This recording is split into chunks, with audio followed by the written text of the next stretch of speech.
Mês da Família 2020. Famílias Fortes. Igreja Forte. Boa noite, meus queridos irmãos, minhas irmãs, nossos amigos que nos acompanham nessa noite. Depois de um domingo abençoado, estamos aqui nessa noite de quarta-feira para adorarmos, bendizermos e engrandecermos ao nome do Senhor, através do estudo da sua palavra. Gostaria de agradecer ao pastor Almir pela oportunidade e dizer aos irmãos que domingo estaremos celebrando o encerramento do mês da família. Passou tão rápido, né? Já está deixando saudade. Tivemos aqui bênçãos de pastores, convidados, nos trazendo a palavra do Senhor. E nesse domingo de encerramento, teremos aqui um domingo especial e pela manhã teremos uma família de pastores, né? Então tem uma surpresa reservada aí para toda a igreja. E à noite o nosso pastor estará aí celebrando o encerramento desse mês da família. Famílias fortes, igreja fortes. Queridos, estamos saudosos, meus irmãos, dos momentos que estávamos ali juntos, reunidos, né? Mas nesse momento aí de isolamento social, nós cremos que o Senhor, no tempo determinado, já está provendo todas as coisas para que possamos novamente estarmos reunidos como igreja. Hoje, como disse no quadro, Você Faz a Diferença, estamos na nossa arca, né? Na arca, que é a nossa família, que é o lugar da nossa morada. Mas, espero em Deus, em breve estarmos juntos novamente.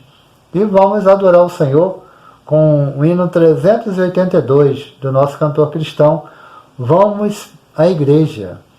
Tenho gozo e alegria celeste quando vou adorar o Senhor, com os crentes em Cristo na igreja, quando juntos rendemos louvor. Adoremos ao Senhor nesse instante.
Sim.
Queridos, a Igreja, Cristo presente no mundo.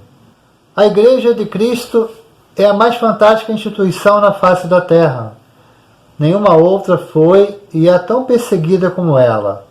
Várias vezes anunciaram sua falência e morte. O maior alarido veio dos teólogos da morte de Jesus nos anos 60 e 70. Em nosso tempo, ela é duramente atacada por teólogos e pensadores cristãos que a chamam de alienada e irrelevante. Porém, queridos, tais teólogos e pensadores são alienados. Não veem a pujança da igreja, ou seja, não veem a grandeza, a magnitude da igreja. Esses sim são irrelevantes, pois o que eles dizem estará no lixo bem mais cedo do que eles pensam. A igreja, meus queridos, tem um estranho hábito de sepultar seus coveiros. Eles se vão e ela fica, como se vão seus críticos, seus amargos, inclusive os de dentro, e ela continua. Cristo amou a igreja, queridos, como amou a si mesmo, por ela se entregou. Efésios capítulo 5, verso 25. Isto a torna única. Não importa o que o mundo diga, não importa que o mundo a odeie, e alguns crentes até mesmo a maltrate. Cristo morreu por ela.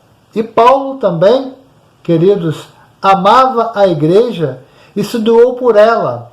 Pelo fato de tê-la perseguido, doía-lhe, e ele nunca se esqueceu disso. Queridos, uma expressão magnífica e que nós devemos lembrar durante todo esse estudo. A visão de Paulo sobre a igreja muito nos ajudará, pois é a visão de um perseguidor que se apaixonou por ela. É a visão de um perseguidor que se apaixonou por ela. Meus irmãos, nosso primeiro tópico é uma pergunta. O que é a igreja? O que Paulo queria dizer com igreja? Como Paulo a descreve? O termo grego é eclésia, que ele usa 62 vezes.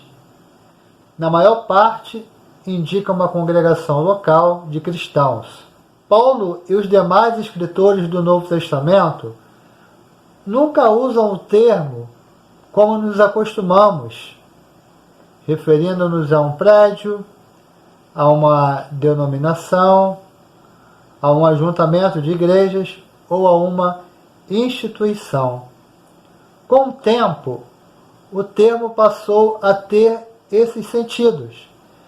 Mas, porém, no Novo Testamento, a igreja se traduz por gente, a igreja se traduz por povo. Temos, como ênfase dizer, e o povo de Deus. Ali está o povo de Deus. Em Atos 20, 28 e Apocalipse 5, 9, a igreja que Jesus comprou se compõe de pessoas, não de prédios e nem tampouco de instituições. O termo também é usado assim em Atos 19, 32, 39 e 41, como assembleia. O apóstolo Paulo não lhe dá sentido político, pois é uma eclésia, ou seja, é uma assembleia em Deus Pai e no Senhor Jesus Cristo. Jesus disse que seria a sua igreja. Mateus 16, 18. Igreja, portanto, meus queridos, na maior parte das vezes é um grupo local de pessoas reunidas em nome de Deus e por causa da fé em Jesus Cristo. É o povo de Deus reunido. Em 1 Coríntios 11, 18, nós temos a expressão: quando vos reunis como igreja. O apóstolo Paulo dizendo: quando vos reunis como igreja. Então, na concepção de Paulo, igreja é um grupo local de pessoas que estão ali reunidas em nome de Jesus pela fé. Isto é igreja, isto é eclésia, isto é a Assembleia dos Santos.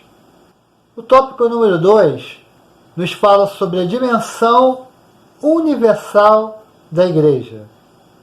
A dimensão universal da igreja. A carta aos Efésios é chamado de rainha das epístolas. É um profundo tratado sobre a teologia da igreja. É um dos maiores tratados que já foram escritos acerca da igreja. Neste tratado, o sentido de eclésia, de assembleia, de povo de Deus, é mais amplo do que uma simples reunião local. É uma assembleia universal, como está escrito em Hebreus 12, 23, que nos diz o seguinte: ora, vós sois corpo de Cristo e individualmente membros desse corpo. Ora, vós sois corpo de Cristo e individualmente sois membro deste corpo. Aqui o termo alude não apenas aos salvos por Cristo no local, mas a todos os salvos de todas as épocas, quais salvos em Cristo de todos os tempos. Os salvos de todos os tempos são a Assembleia de Cristo. Queridos, número 3, Igreja, Corpo de Cristo. Em 1 Coríntios capítulo 12, versos de 12 a 31, e Efésios 4, de 1 a 16, a eclésia é mostrada como corpo. A figura mostra a interdependência e a complementariedade dos crentes e da eclésia. Num corpo, os membros dependem uns dos outros e se completam. A igreja é um grupo de pessoas que devem viver unidas em solidariedade. Nem as pessoas, nem as igrejas devem se isolar uma das outras. A Assembleia Universal é chamada de Corpo de Cristo. Isso está em Efésios 1, 22 e 23. A ideia é que Jesus está presente no mundo por ela. Ela é Cristo na terra. Não há um homem que seja o vigário no lugar de Jesus Cristo, do Espírito Santo. Assim como está em João 14, 23, cada crente é morada de Cristo e também do Pai e do Espírito Santo. Efésios 2, 22. Em 1 Coríntios 3, 16, Paulo diz que somos santuário de Deus. A Trindade está presente no mundo pelos crentes em Cristo. Nós somos o corpo de Cristo, a sua presença nesse mundo. Então, queridos, Igreja, corpo de Cristo. Somos todos membros de um só corpo, né? O texto diz que a igreja é um grupo de pessoas que devem unir e viver unidas em santidade e amor, devem estar entrelaçadas pela fé que professam no Senhor Jesus Cristo. A eclésia, ou seja, 4, igreja local, corpo de Cristo, num lugar específico. Igreja local, corpo de Cristo, em um lugar específico. É triste vermos hoje, irmãos, tantos crentes falando mal da igreja, porque não gostam de um aspecto, parecem que querem que os demais sejam seus clones, ou se decepcionam com alguém e esquecem de perdoar, e parece que nunca irão decepcionar alguém. Pasmem, atacam a igreja, estranham, falam mal da sua assembleia, ou seja, da eclésia, do qual fazem parte. A igreja local é a eclésia num determinado lugar. Apesar de seus defeitos, ela é o corpo de Cristo. 1 Coríntios, capítulo 12, verso 27, Paulo registrou: ora, vós sois corpo de Cristo e individualmente membros deste corpo. Queridos, não há igreja local perfeita. Existiam alguns sonhadores que por vezes e outras bramavam, dizendo o seguinte: voltemos à pureza e à santidade e à simplicidade da igreja primitiva. Irmãos, talvez eles não tenham lido com atenção o Novo Testamento. Se existisse igreja perfeita, Paulo teria escrito as epístolas que direcionou a tantas igrejas. Quanto Paulo sofreu por ver igrejas tipo Coríntios vivendo momentos de idolatria, de imoralidade, igrejas como Tessalônica, igrejas como lá em Filipos, falsas doutrinas sendo inseridas no corpo da igreja, tendo que orientar através de epístolas pastorais aos servos, amigos seus daquela época, os pastores daquela época. Não existe igreja perfeita, mas existe sim um Deus que é perfeito. E esse Deus é o Senhor da igreja, é o Senhor da eclésia, da Assembleia dos Santos. Todas as epístolas foram escritas para sanar problemas das igrejas. E havia imoralidade. Veja as cartas aos Coríntios. Simplicidade. Veja-se a desordem na igreja de Corinto e a complexidade do relacionamento entre os crentes e demais igrejas nas epístolas pastorais não demonstravam todos esses problemas. Com todos os seus defeitos e falhas, cada igreja local é o corpo de Cristo na terra e somos parte desse corpo. Devemos, então, honrá-lo, amá-lo, pois somos a igreja e somos o Senhor Jesus Cristo presente aqui neste mundo.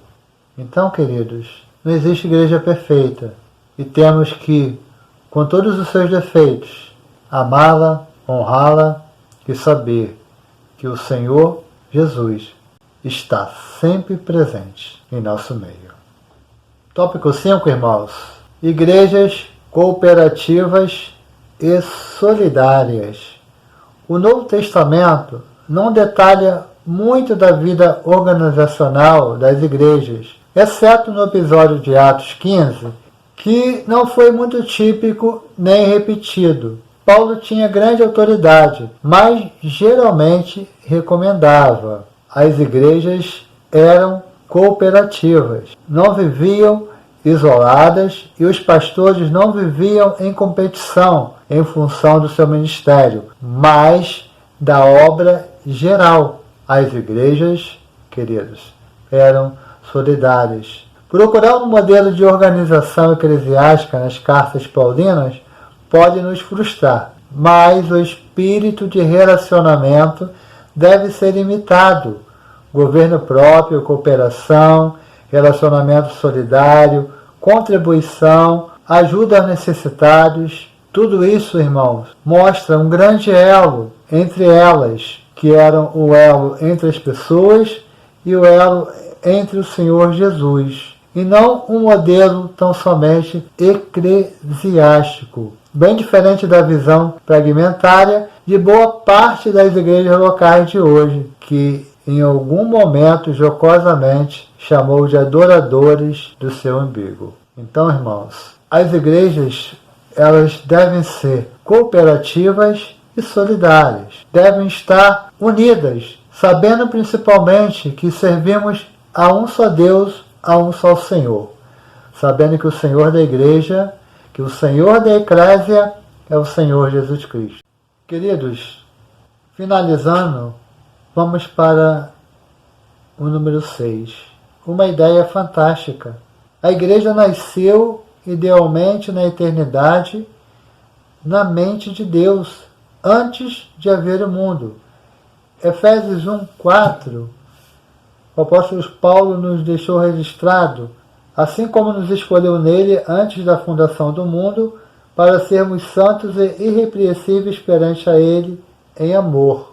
Entrou na história pela pessoa mais fantástica que já viveu, diz o autor, o Senhor Jesus Cristo. Quando a história acabar, na meta-história, não haverá famílias, mas haverá igreja, porque haverá Deus e a igreja dele. O evento igreja é maior do que o evento família. Os irmãos e queridos já ouviram a seguinte expressão: nós passamos, mas a instituição permanece? Eu mesmo citei por algumas vezes na própria escola bíblica, e talvez alguns se recordem dessa expressão. Nós passamos, mas a instituição permanece.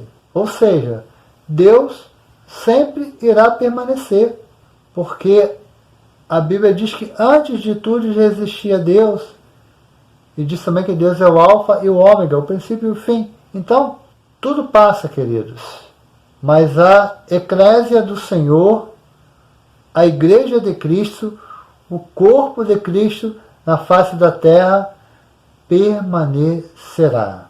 Guardem essa expressão. Tudo passa, nós passamos, mas a igreja sempre permanecerá. Para pensar e agir. Primeiro, a igreja é de Cristo. Não queira ser dono dela. Não aceite donos humanos da igreja, pois ela pertence a Cristo e somos parte dela. Portanto, cuidemos dela com honra. Irmãos, a igreja é do Senhor. Não existe membros com tempo de igreja, tempo de carteirinha, tempo de membro, que seja dono da igreja. A igreja pertence ao Senhor. Segundo, seja feliz em ser igreja. É o maior privilégio que alguém pode ter é ser igreja de Jesus e salvo por Ele. Que privilégio, irmãos, é sermos a igreja do Senhor e sermos salvos por Ele, para estarmos integrados nessa igreja. Terceiro, ame a sua igreja com paixão e doe-se a ela. Queridos, devemos amar a nossa igreja. Devemos amar a nossa igreja com paixão, ou seja, com força. Devemos honrar a nossa igreja, devemos defender a nossa igreja, devemos lutar pela nossa igreja e devemos nos doar a ela. Que o Senhor em tudo continue nos abençoando. Até domingo, no encerramento do mês da família. E lembre-se, você pode fazer a diferença. Famílias fortes e igrejas fortes. Que Deus nos abençoe. Em nome do Senhor Jesus. Amém.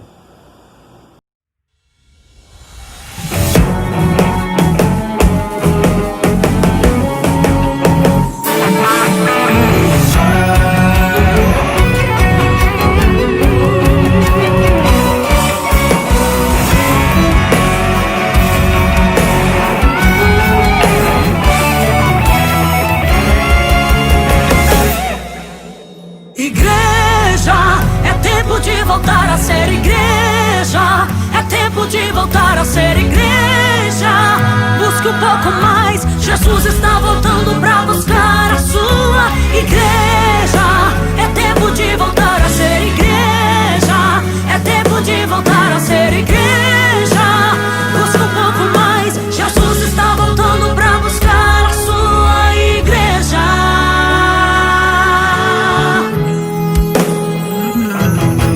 O pecado tem entrado dentro da igreja. É a prostituição, é a avareza. Onde estão aqueles que ainda se mantêm fiel? Ele tem guardado coroa pra você lá no céu. Não se contamine com os manjares desse mundo. Não envergonhe a Cristo, não se misture com tudo. Deus conta com você que ainda é igreja. Não abandone a Cristo, vence essa peleja. Do Senhor, cadê quem não se contaminou? Cadê você que pra o céu quer subir? Cadê você? Cadê você? Jesus está às portas, se prepare, pois a qualquer momento o noivo vem pra nos buscar e nos levar com Ele. Igreja, é tempo de voltar a ser igreja. É tempo de voltar a ser igreja. Busque um pouco mais, Jesus está voltando pra buscar a sua igreja. É tempo de voltar a ser igreja. É tempo de voltar a ser igreja.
Jesus está voltando pra buscar.